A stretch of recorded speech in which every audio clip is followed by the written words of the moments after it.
오늘 말씀은 유명한 자매 얘기입니다. 마르다, 마리아. 마르다는 언니고 마리아는 동생이죠. 마시는 아니고, 그리고 마시 같으네요. 이 마르다 마리아 이야기인데요. 그 마르다 마리아 오빠도 굉장히 유명해요. 오빠는 나사로라고 하는데요. 나사로가 죽었는데 하나님 예수님께서 죽은 나사로를 3일 만에 살리시는 기적을 행하셨거든요. 일단 이 삼남매 나사로, 마르다, 마리아 이 삼남매를 예수님이 특별히 사랑하셨어요. 그리고 이 특별히 이들의 집이 베다니라고 하는 곳인데 베다니 바로 예루살렘 붙어 있어요. 베다니에서 보면 바로 예루살렘이 보이거든요. 예수님께서 예루살렘을 지나가실 때는 항상 이들 집에 들리시고 가셨습니다. 바로 오늘 이 말씀이 바로 그런 배경입니다. 예수님께서 제자들과 함께 이들의 집에 오셨습니다. 언니 마르다는 예수님과 함께 온 일행을 대접하려고 열심히 일하느라고 바빴습니다. 하지만 동생 마리아는 예수님 바로 밑에 앉아가지고 말씀을 들어요. 언니 마르다를 도와주지 않습니다. 이에 마르다가 일이 힘들어가지고 예수님한테 예수님 저 마리아한테 얘기하셔가 제 말 안 들으니까 잘 말 안 듣나 봐요. 자매가 별로 그런가 봐요. 말을 안 듣나 봐요. 그래가지고 예수님 저 마리아한테 얘기하셔가지고 저를 좀 도와달라고 얘기 좀 해주세요. 그렇게 얘기하거든요. 우리 생각 같으면 예수님이 그래 언니 도와줘야지 라고 하실 것 같은데 예수님 그렇게 말하지 않습니다. 마리아도 좋은 편을 택했다. 그렇게 말씀합니다. 우리가 이 말씀을 대할 때 쉽게 보면 오류가 하나 있습니다. 그건 뭐냐?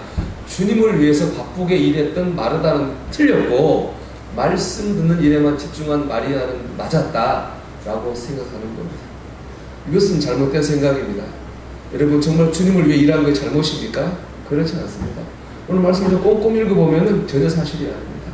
주님은 마르다가 일한 것에 대해 잘못했다고 말씀하신 적이 한 번도 없어요. 주님이 잘못했다고 하신 건 뭐냐?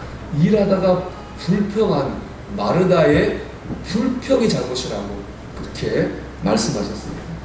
우리 41절 말씀 같이 읽어보겠습니다. 주께서 대답하시되 마르다야 마르다야 내가 많은 일로 염려하고 근심하나. 아멘. 주님을 위해서 많은 일을 하는 것은 전혀 문제가 아닙니다. 문제는 뭐예요? 그 일 때문에 염려하고 근심하고 불평하는 그것이 바로 문제라는 것입니다. 여러분 그러므로 우리는 마르다와 같이 주님의 교회를 위한 일꾼이 되어야 됩니다. 그거는 분명히 알아야 될 점이 있습니다. 주님의 뜻은 저절로 이루어지지 않아요. 주님의 뜻은 주님의 뜻을 이루기 위해서 일하는 일꾼들을 통해서 우리 주님의 뜻이 이루어집니다. 우리 한국 선교 초기에 큰 역할을 한 마르다 같은 여성들이 있습니다. 그들을 전도 부인이라고 불렀습니다. 이제 선교사님들이 처음 우리나라에 왔지만은 우리나라 말도 모르지 문화도 모르잖아요. 전도에 장애물이 많았습니다. 그리고 그 결정적으로 우리 그때는 남녀가 유별했습니다. 옛날에 예배당 보면 기역자로 되어 있어요. 이쪽은 남자, 이쪽은 여자. 그 커튼이 쳐져 있어가지고 예배 때 서로 얼굴을 못 보게 돼 있었거든요. 근데 어떻게 외국 남자가 전도 못 하잖아요. 그래가지고 예수 믿는 우리 성도들 중에서 여성들 중에서 믿음 좋은 사람을 꼭 훈련시켰어요. 그리고 그들을 전도하는 일을 맡겼어요. 그랬더니 그들이 아무 집이나 들어갑니다.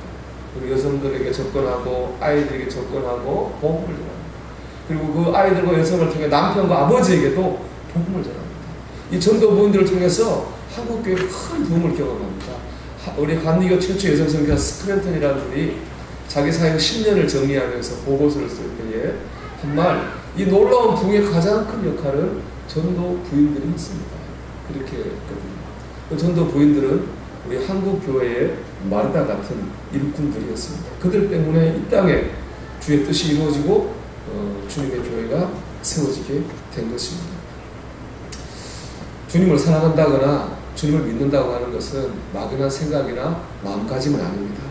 그것은 뭐냐? 주님의 일꾼이 되는 것입니다. 골로새서 1장 24절과 25절에서 바울은 나는 교회 일꾼이 되겠습니다. 교회 일꾼입니다. 이렇게 선포하거든요. 우리 골로새 1장 24절 25절 같이 읽어보겠습니다. 나는 이제 너희를 위하여 받는 괴로움을 기뻐하고 그리스도를 위하여 남은 고난을 내 몸된 교회를 위하여 내 육체에 채우노라. 내가 교회의 일꾼 된 것은 하나님이 너희를 위하여 내게 주신 직분을 따라 하나님의 말씀을 믿으며 합니다. 바울은 내가 주님의 교회를 위해 어떤 고난과 괴로움도 감수하는 교회의 일꾼이 되겠다, 일꾼입니다, 이렇게 고백하고 있습니다. 여러분, 주님을 믿으십니까? 주님을 사랑하시나요? 주님의 일꾼이 되시기 바랍니다. 이 바울처럼 교회의 일꾼이 되시기 바랍니다. 오늘도 주님은 이 교회의 일꾼 마르다 같은 사람을 통해서 교회를 세우시고 가정을 세우시는 줄 믿습니다.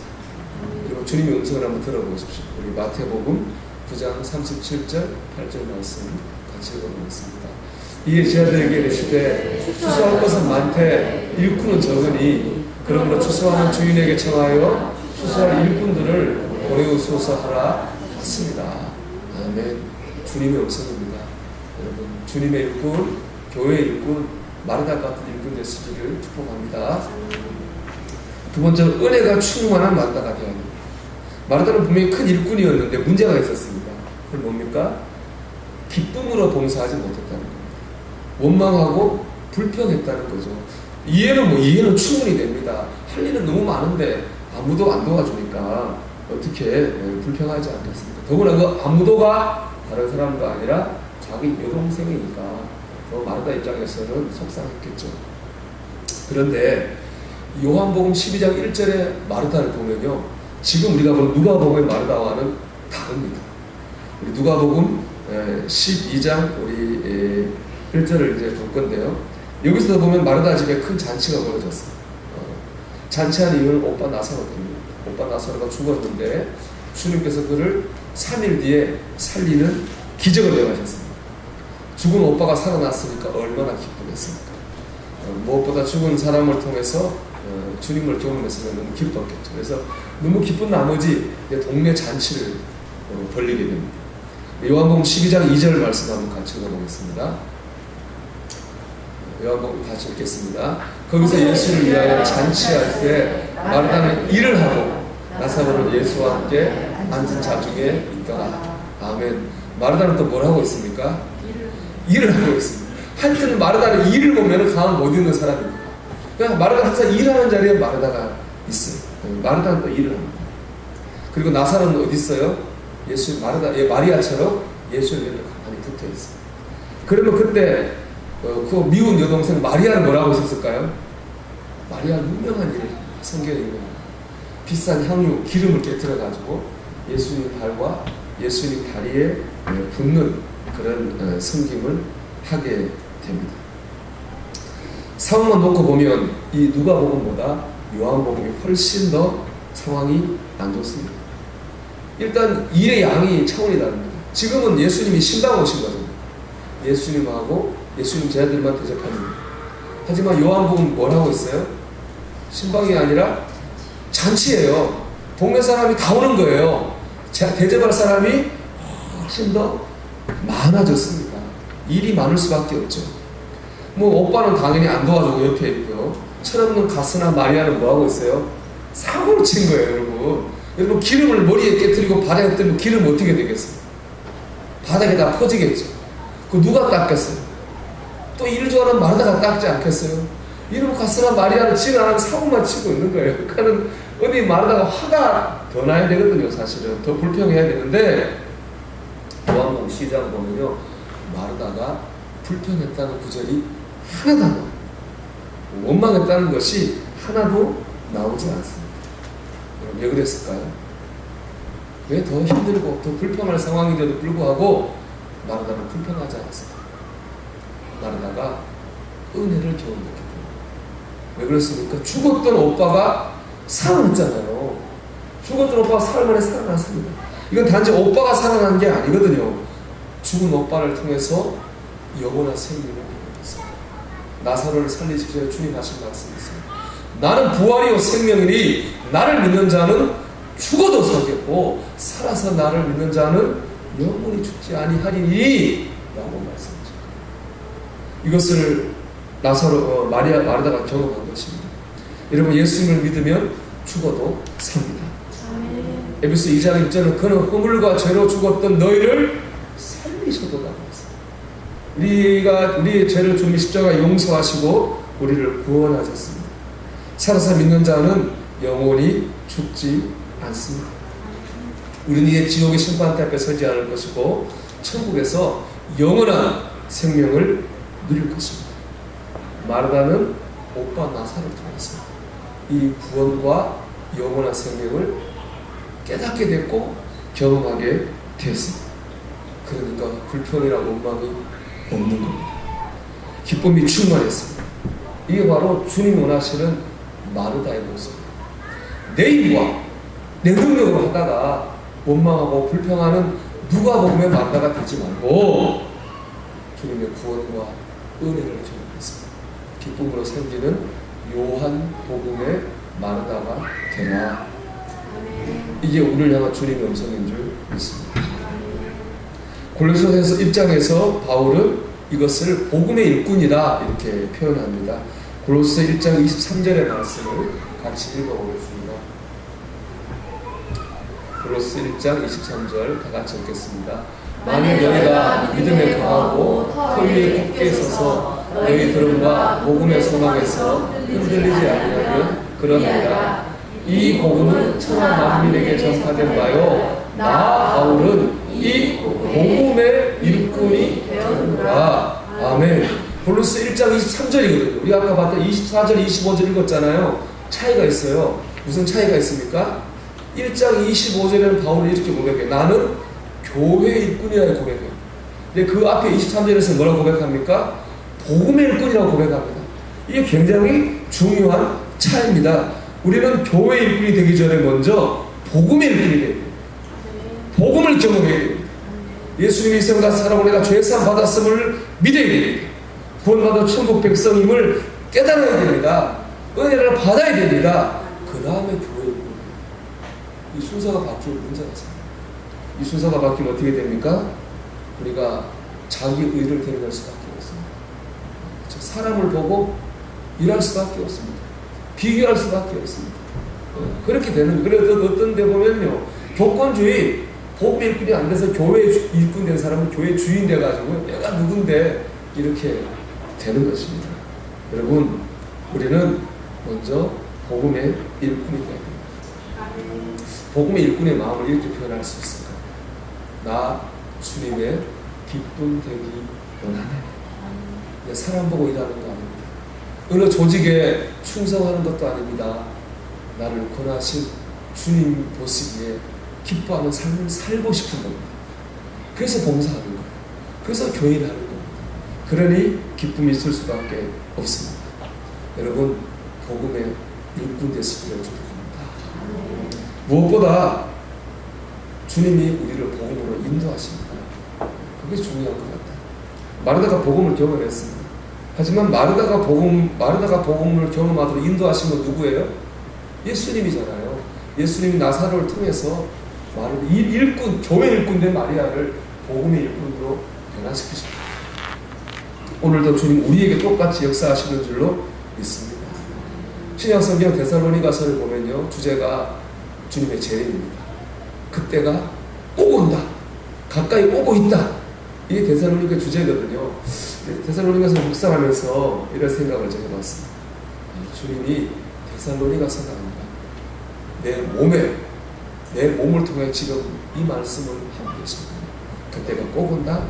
그때는 지금 가까이 오고 있다. 이렇게 제 몸에 말씀하시는 걸 좀 느꼈어요. 제가 노안이 왔어요. 그전에 안 그랬는데 지금은 잘 가까이 안경 벗어야 이제 보이거든요. 또 옛날에 여기 몸에 좋은 걸 먹어본 적이 없어요. 밥을 잘 먹기 때문에.